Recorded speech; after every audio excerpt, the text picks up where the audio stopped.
Hello दोस्तों। CTET की series में हम करने वाले हैं प्रीवियस ईयर में जो पूछे गए प्रश्न हैं उनको हम करेंगे। ठीक है, तो चलिए हम शुरू करते हैं वीडियो को पूरा अंत तक जरूर देखें, स्किप ना करें, जिससे दिए गए सारे क्वेश्चन को सही प्रकार से समझ सके। क्योंकि इसकी प्रैक्टिस आप कर लेते हैं तो 2023 में जो भी पेपर आपको होने वाला है, कंप्यूटर बेस्ड पेपर होने वाला है, उसमें काफ़ी आपको हेल्प हो जाएगी।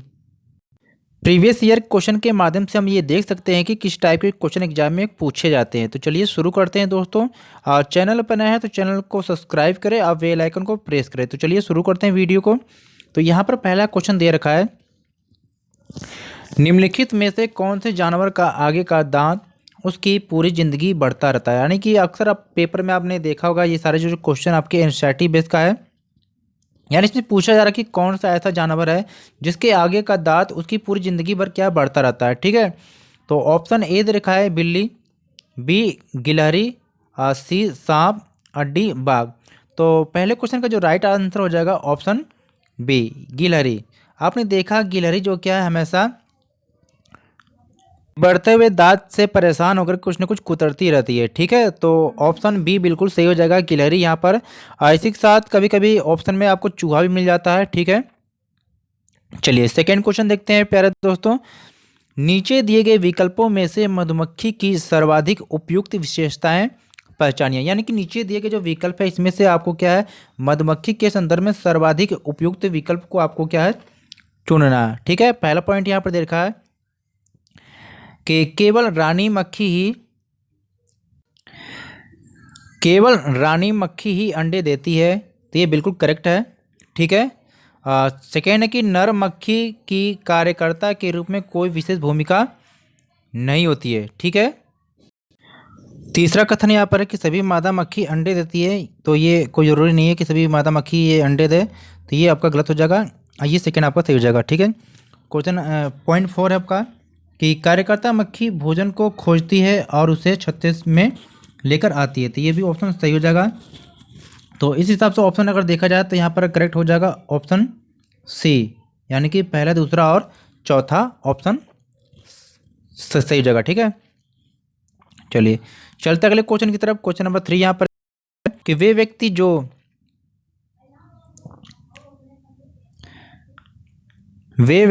जो वन में कम से कम 25 वर्षों से रह रहे हैं, उनका वन भूमि और उसमें होने वाली उपज पर अधिकार हो जाता है। यह एक्ट लिया गया, यानी यह एक्ट कौन से लिया गया है। पहला ऑप्शन यहाँ पर वन अधिकार एक्ट 2007 से, बी है भारतीय वन एक्ट 1927 से, सी है भारतीय वन नीति 1988 से, डी है भारतीय वन संशोधन एक्ट 2019 से। तो क्वेश्चन नंबर 3 का जो राइट आंसर हो जाएगा ऑप्शन ए, वन अधिकार एक्ट 2007 से। ठीक है, चलिए क्वेश्चन नंबर 4 की तरफ चलते हैं। झूम खेती क्या है, यानी कि झूम खेती क्या है। ऑप्शन ए जैव खेती या जैविक खेती, बी काट और दग्ध खेती यानी कर्तन और दहन खेती यानी काटना और जलाना, सी कीटनाशकों का सीमित उपयोग, डी रासायनिक खाद का सीमित उपयोग।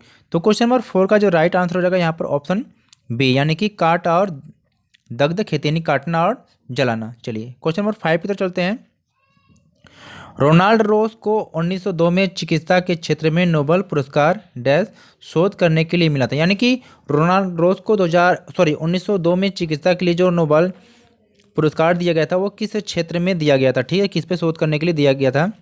तो ऑप्शन ए डेंगू मच्छर से फैलता है या मलेरिया मच्छर से फैलता है, सी चिकनगुनिया मच्छर से फैलता है, प्लेग पिस्सुओं से फैलता है। ठीक है, तो रोनाल्ड रोस को जो चिकित्सा के क्षेत्र में नोबेल पुरस्कार दिया गया था तो वह मलेरिया मच्छर से फैलता है, इसके कारण खोज करने के कारण इनको दिया गया था। ठीक है, यानी कि ऑप्शन बी बिल्कुल करेक्ट हो जाए यहाँ पे। ठीक है, चलिए क्वेश्चन नंबर 6 की तरफ चलते हैं कि सिनकोना पेड़ के किस भाग का उपयोग मलेरिया के उपचार के लिए किया जाता है। यानी कि सिनकोना पेड़ का जो उपयोग है मलेरिया की दवा बनाने के लिए किया जाता है, तो वो किस भाग से किया जाता है, यानी कि पेड़ के किस भाग से। ऑप्शन ए कि जड़ से, बी छाल से, सी पत्ते से, डी बी से। तो आपने पढ़ा होगा कि सिनकोना पेड़ का जो छाल का जो सिनकोना पेड़ के जो अगर छाल का उपयोग है मलेरिया के उपचार के लिए किया जाता है। तो यहाँ पर ऑप्शन बी करेक्ट हो जाएगा। चलिए आगे चलते हैं क्वेश्चन नंबर 7 की तरफ। सांप के जहरीले दांतों को कहा जाता है, यानी कि सांप के जहरीले दांतों को कहा जाता है, क्या कहा जाता है? ऑप्शन ए कसक, बी विषदंत, सी कृंतक, डी सल्क। तो जो सांप के जहरीले दांत होते हैं इनको कहा जाता है विषदंत, यानी ऑप्शन बी करेक्ट हो जाएगा। चलिए, तो वीडियो को पूरा लास्ट तक जरूर देखें, लास्ट में आपको बताया जाएगा कि इस वीडियो की पीडीएफ आपको कहाँ से मिलने वाली है, ठीक है। क्वेश्चन नंबर 8 है कि निम्नलिखित में से भारत में मिलने वाला कौन सा सांप जहरीला नहीं है? तो प्यारे दोस्तों, यहाँ पर पूछा जा रहा है कि कौन सा जहरीला नहीं है। तो भारत में लगभग 4 ही ऐसे सांप हैं जो जहरीले होते हैं, ठीक है, आपने पढ़ा होगा।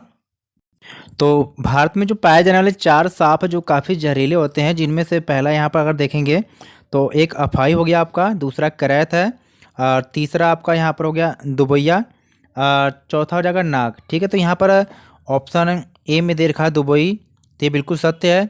दूसरा अफाई है, ये भी सत्य है। भारतीय सैल अजगर, ठीक है, तो ये जहरीला नहीं होता है। तीसरा है करैत, ये बिल्कुल सही है। चौथे नंबर पर अगर पूछा जाए तो चौथे नंबर जो सांप अब जहरीला होता है वो नाग है, ठीक है। यानी ये जो 4 सांप है ये काफ़ी जहरीले होते हैं। तो इस हिसाब से अगर देखा जाए तो ऑप्शन सी करेक्ट हो जाएगा, ठीक है। यानी कि भारतीय जो सैल यानी अजगर जो आपका है ये आपका जहरीला नहीं होता, ठीक है। चलिए, क्वेश्चन नंबर 9 यहाँ पर है कि वर्मी कंपोस्टिंग एक विधि है, ठीक है, जिसमें खाद बनाने में किसका उपयोग किया जाता है आपको ये बताना है।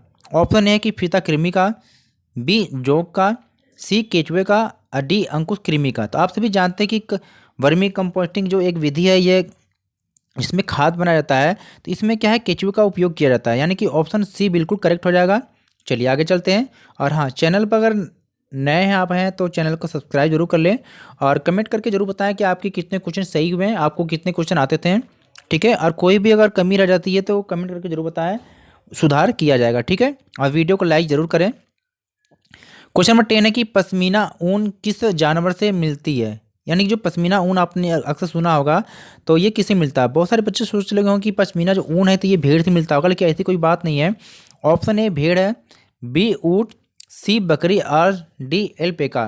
तो इसमें पूछा जा रहा है कि पश्मीना जो ऊन है किस जानवर से आपको प्राप्त होता है? तो ये जो प्राप्त होता है ये एक बकरी से प्राप्त होता है, यानी एक बहुत ही बारीक होता है, काफ़ी गर्म करता है, ठीक है। चलिए,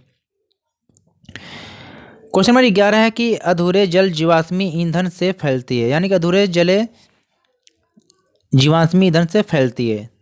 option A CO2, sorry CO, option B CO2, option C SO2, और ऑप्शन डी NO। तो इसका जो करेक्ट आंसर जो हो जाएगा क्वेश्चन नंबर 11 का ऑप्शन ए CO। चलिए, क्वेश्चन नंबर 12 यहाँ पर है, काफ़ी चर्चा में रहा था कि पौधों में पानी देने के लिए प्रयुक्त तकनीकी जिसमें संकीर्ण नलियों से पानी सीधा पौधे के आधार में दिया जाता है क्या कहलाता है, ठीक है।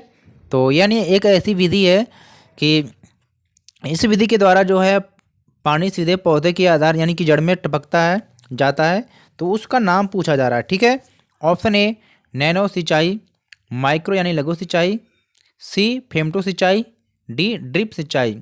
तो इसका नाम है प्यारे दोस्तों ड्रिप सिंचाई, यानी ऑप्शन डी करेक्ट हो जाएगा यहाँ पर, ठीक है। क्वेश्चन 12 का ऑप्शन डी। चलिए, क्वेश्चन नंबर 13 को देखते हैं कि वर्षा के पानी को भविष्य में उपयोग करने के लिए संचित करना क्या कहलाता है? यानी कि वर्षा के जल को अगर आप भविष्य में उपयोग करने के लिए इसे इकट्ठा करते हैं तो ये क्या कहलाता है, ठीक है। ऑप्शन ए है कि वर्षा के पानी को इकट्ठा करना कहलाता है, या वर्षा के पानी को पंप करना कहलाता है, या वर्षा का उत्खनन कहलाता है, या वर्षा के पानी का संचयन कहलाता है।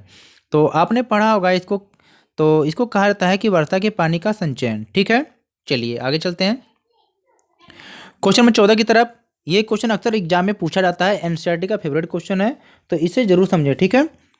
कि निम्न पौधों में से कौन सा पौधा कीटों को जाल में फंसाता है और खा जाता है? यानी कि वह कौन सा ऐसा पौधा है कि जो कीटों को अपने जाल में फंसा लेता है और उसे खा जाता है? यानी कि क्या कर सकते हैं, मांसाहारी पौधा या कीट भक्षी पौधा भी हम कर सकते हैं, ठीक है। ऑप्शन है कि कशकुटा यानी अमरबेल का पौधा, या सूरजमुखी का पौधा, या कैक्टस का पौधा, या घटपरड़ी का पौधा।